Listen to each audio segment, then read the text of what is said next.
ដល់ក៏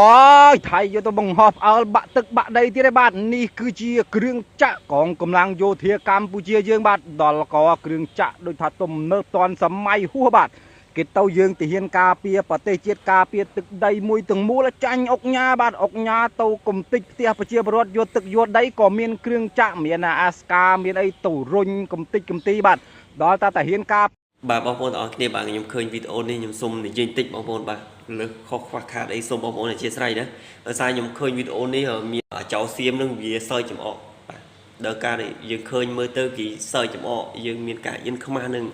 អាណិតអាសូរបងបរិយាកងទ័ពមែនតើបាទហេតុអីក៏រដ្ឋាភិបាលរបស់យើងមិនក៏មិនមើលឃើញនៅចំណុចហ្នឹងឬក៏វាមានហេតុផលអីខ្ញុំអត់ដឹងទេប៉ុន្តែគួរតែផ្ដល់នៅគ្រឿងចាក់ឲ្យគាត់ទៅបាទ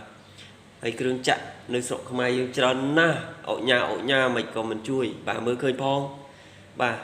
អ្វីផ្សេងអុកញ៉ាមើលឃើញបាទមាន X មាន SK ណាឈូសឆាយផ្ទះប្រជាពលរដ្ឋគឺមានហេតុអីគាត់ SK យកទៅធ្វើលានដ្ឋានមិនក៏អត់មានឲ្យគាត់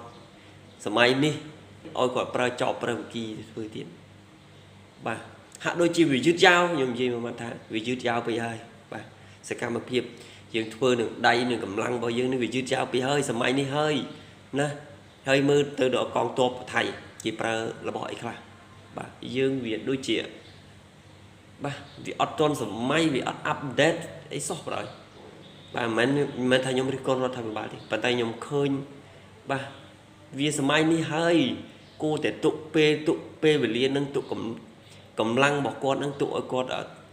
ពេលដែលមានការផ្ទុះរបត់ឡើងគឺគាត់មានកម្លាំងកំហែងในការតតាំងមួយគេហើយវានៅយកកម្លាំងមកជីកលានដ្ឋានដោយដៃដោយចប់ដោយវិគីនេះហាក់ដូចជា